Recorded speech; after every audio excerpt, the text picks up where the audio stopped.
रहमान मलिक का कहना है कि मुस्लिम लीग नून पिटीशंस की सियासत से बाज रहे। रहमान मलिक साहब, आप किस किस को किस किस चीज से बाज रखेंगे?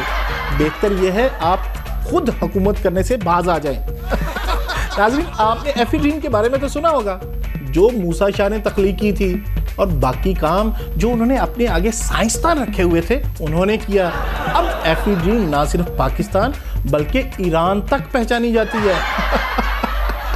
हमने एफिड्रीन पे बात करने के लिए शहर मुल्तान के एक मुअज़्ज़ज़ और दुनिया केमिकल के एक खादमे अदना को दावत दी है कि वो हमें एफिड्रीन केस के बारे में कुछ बताएं। तो आइए उनसे मिलते हैं। परवेज़ गुमानी साहब, कैसे हैं? और ये बताइए आप ना, गुमानी कैसा नाम है? वो पहले तो सब ठीक है ते नाम ही घुमानी आई, मतलब घुमा दे वाला।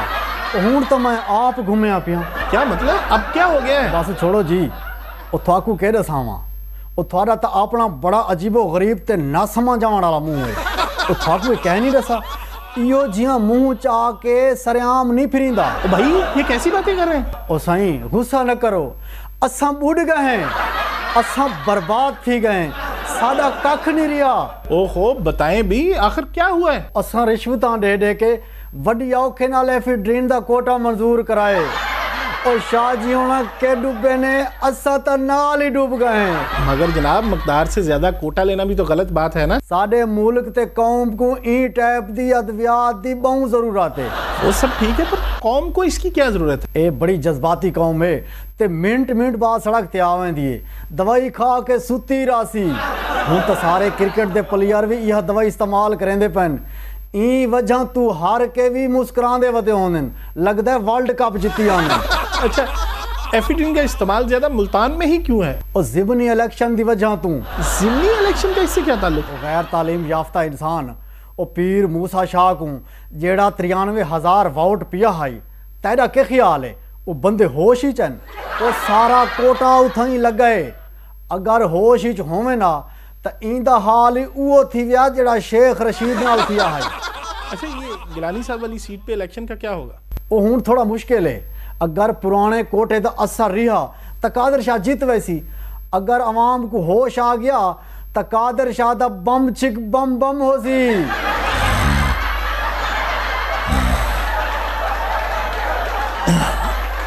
नाजरीन, जिस केमिकल के इस जिक्र पर ये हाल हो जाए और उसको इस्तेमाल करें तो कितना नशा होगा, इसका अंदाज़ा आप मुझे देखकर कर लें या फिर खुद इसको इस्तेमाल करके देख लें। नाज़रीन, नशा ख़त्म करने वाले जो यंग डॉक्टर्स हैं, जो इसका इलाज करते हैं, उन्होंने तो हड़ताल का ऐलान कर दिया। हालांकि उनको तनख्वाहें भी काफ़ी मिलती थी, सहूलियात भी उनके पास बहुत ज़्यादा थी। फिर उनको मतलब क्या प्रॉब्लम हुई? यकीनन वो हमारे सियासतदानों से मुतासर हो गए। यानी हमारे सियासतदान भी अवाम को तकलीफ पहुँचाते हैं, तो डॉक्टरों ने कहा कि हम क्यों पीछे रहें। अगर ये हड़ताल यूं ही जारी रही, मरीजों का तो जो बनना है वो बनेगा, लेकिन डॉक्टरों का क्या बनेगा? नाज़रीन, इस वक्त शहर के तमाम अस्पतालों के डॉक्टर्स हड़ताल पर हैं। आने वाले मरीजों को शदीद मुश्किलात का सामना है। इन डॉक्टर्स के क्या मुतालबात हैं, आइए बात करते हैं एक यंग डॉक्टर से। अस्पताल की आन, मुल्क की। जी डॉक्टर साहब, आप मुझे ये, आप डॉक्टर हैं? जी। शक्ल से तो आप मुझे कोई घोड़ा अस्पताल के मुंशी लगते हैं। आपको टीका भी लगाना आता है कि नहीं? ओए, रिपोर्टर बना फिरता है किसी मरासी खानदान का आखिरी चश्मो चिराग। टीका तो मैं इतनी महारत से लगाता हूँ, पता भी नहीं लगता वो टीका लग जाता है। अभी ये पूरे मुल्क पे कलंक का टीका लगाया, कैसा खूबसूरत। आप मुझे ये बताएं कि आपके मुतालबात क्या हैं? मुतालबात क्या होने, सारी जिंदगी पढ़ते रहे, सर उठा के नहीं देखा। पूरे 9 साल लगे मुझे डॉक्टर बनने में। अब प्रैक्टिकल लाइफ में आए तो पता चला कि हड़तालों और तरनों का फैशन चल रहा है। मैं भी जवान आदमी हूँ, हमने भी फैशन के तौर पे हड़ताल कर दी। ओ, असल में मुतालबात पूछ रहा हूँ मैं, आपके मुतालबात क्या हैं? और मुझे इमरजेंसी और ऑपरेशन थिएटर की कसम लगे जो मुझे पता हो गए मुतालबात हैं क्या। ये पेट्रोल पंप वाले, CNG वाले रोज हड़ताल करते हैं, नर्सें आए रोज हड़ताल किए रखती, हम क्यों पीछे रहे? डॉक्टर की आप मुझे ये बताएं कि आपकी इस तहरीक के पीछे कौन है? गर्मियों की लॉन है, जिदे मोटे उत्ते तौन है, और 11 मुल्कों का डॉन है। हट, डॉक्टर के पीछे मरीज ही होगा, और कौन होगा? बेखबर रिपोर्टर। ये बताएं कि आप आखिर चाहते क्या हैं? वो जवान खून है, जवानी पाट रही है, लित्तर खाना चाहते हैं। वो बिगड़ो तिगड़ों का एक ही पीर, डंडा पीर। आपको मालूम है कि आपके हलफनामे के ऊपर लिखा हुआ है कि आप पहले मरीज को देखेंगे? हलफनामे पे लिखा, कोई निकाहनामे पे नहीं लिखा। अच्छा चले फर्ज करें कि हुकूमत आपको नौकरी से ही निकाल देती है, तो फिर आप क्या करेंगे? फिर क्या करेंगे? वो मिन्नतें करेंगे, वो तौबा करेंगे, तरले डालेंगे, बंदे के पुत्र बन जाएंगे। फिर भी ना मानी तो अपना जाती बिजनेस करेंगे। वो कैसे? ओए स्टेटोस्कोप की नाक वाले, अगर मैं हड़ताल पे ना होता अभी लिटा के तेरा ऑपरेशन करता और किडनी निकाल के बेच देता। देख यूं। छाती में दर्द, पेट में मरोड़, घुटनों में टीसे, जिस्म पर खारिश, आंखों में कुकरों की दवाई ले लो, पुड़ियां ले लो, कैप्सूल ले लो, गोलियां ले लो, और टूटी हुई टांगों बाजू पे प्लास्टर करवा लो, सरिये डलवा लो, वदियाते बेहतरीन पट्टियां करवा लो, छोटे और बड़े ऑपरेशन करवा लो, दिल और गुर्दे तब्दील करवा लो, वदियाते बेहतरीन पट्टियां। अस्सलाम वालेकुम बीबी। वालेकुम अस्सलाम। बीबी पता कर लें घर में कोई बीमार हो? नहीं डॉक्टर साहब, सब ठीक ठाक है। घर से पता कर लें, कुछ चोट कोई जख्म, आपकी मेहरबानी, कोई तो बीमार होगा। सब ठीक है डॉक्टर साहब। हद हो गई बीबी, इतनी गर्मी पड़ रही है, लू चल रही है, लोगों को सनस्ट्रोक हो रहा है, फिर भी सब ठीक ठाक है। एहतियातन अंदर से पता कर लें, किसी का कोई पेट में मरोड़ शरोड़ हो या कोई बच्चा गिर गया हो, उसको चोट लग गई हो, आपकी मेहरबानी प्लीज पता कर लें। कह देता है डॉक्टर एक बारी तेनू कि सब कुछ ठीक है, तू की बोल बोल के मेरे सिर पीड़ लाई जाना। और चल फिर सिर पीड़ की दवाई ले ले, सुबह की बोनी भी नहीं की है। अगर इन्होंने हड़ताल खत्म ना की तो फिर ये ऑपरेशन भी कुछ यूं किया करेंगे।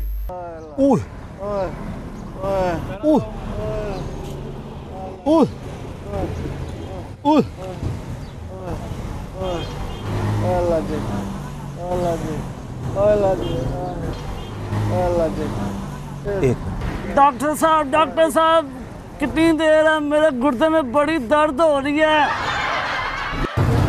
और यार जो काम खोला हुआ है वो तो कर लूं, पहले दिल तो तब्दील कर लूं, फिर तेरी पथरी भी निकाल देता हूं।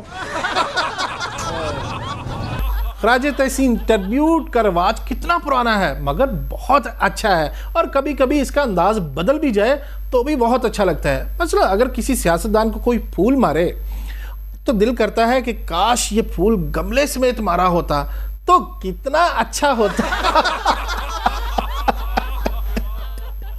ताकि इसी बहाने हम सियासतदान की भी हाय सुन लेते, वो भी तो अवाम की हाय सुन रहे हैं ना। लेकिन नहीं सुन रहे, वो तो बहरे हैं। मगर जो ट्रिब्यूट हम आपको सुना रहे हैं वो तो बहरों को भी अच्छा लगेगा। मैं हूं आपके होस्ट डॉक्टर फरदौस आशिक अवान। मैं एक ट्रिब्यूट लेकर हाजिर हुई हूँ जी। ये सियासी लोग भी मादी हसन से उतना ही प्यार करते हैं जितना कि बाकी सारी आवाम प्यार करती है, तो इसीलिए हम एक प्रोग्राम लेकर हाजिर हुए हैं कि हम जो है ना वो मेहदी हसन साहब को ट्रिब्यूट पेश करेंगे। इसमें जो है ना वो बड़ी पर्सनालिटीज़ ने ना हिस्सा लिया है। आइए नाज़रीन अपनी महफिल का आगाज़ करते हैं। सियासी सिंगर तशरीफ़ लाते हैं, उनकी बात की समझ तो आती नहीं है, वो बस मिट्टी मुट्टी डाल के जो है ना वो चले जाते हैं। अब अल्लाह करे उनकी जो है वो गज़ल की हमें समझ आ जाए। तो जी समझ तो गए होंगे, रात को भी काली ऐनक लगा के फिरते रहते हैं, तो आपकी भरपूर बल्कि मुख्तसर सी तालियों में तशरीफ़ लाते हैं। इत्तेहादी जो है जमहूरी हुकूमत है तो कोई ऐसी बात नहीं है, जमहूरी ट्रिब्यूट हो रहा है, इनको भी गाने का हक है।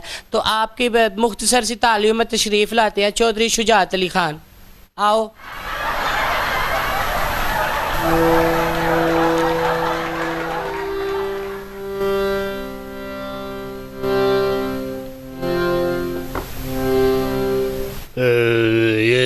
ये जो गज़ल मैं आपको सुनाने जा रहा हूँ भाजी, गज़ल जी बड़ी मुश्किल है। मेहदी हसन खान साहब ने कहा ये याद है, फिर मैं ही गा सकता। और ये ट्रिब्यूट भेज कर मेहदी हसन खान साहब को लेकर ये डेडिकेट कर रहा हूँ मैं जनरल परवेज मुशर्रफ साहब को। मुशर्रफ साहब तो अड्डे से गा रहे हैं। चल भाई पेजी तबला शुरू कर मेरा पुत्र।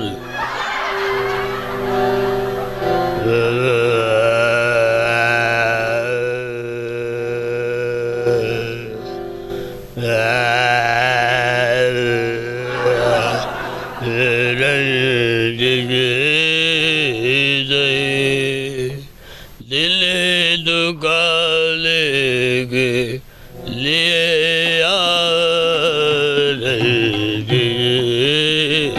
है।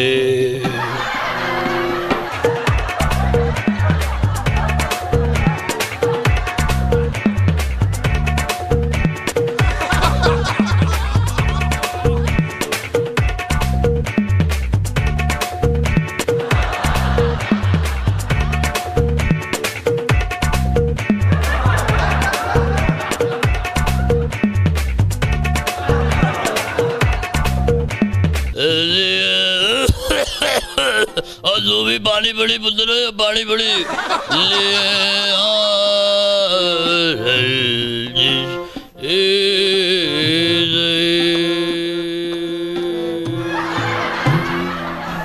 शुक्र है खुदा का, इनकी तो गज़ल ख़त्म हुई। समझ नहीं लग रही थी, सिर्फ रंजिश की समझ लग रही थी, रंजिश रंजिश।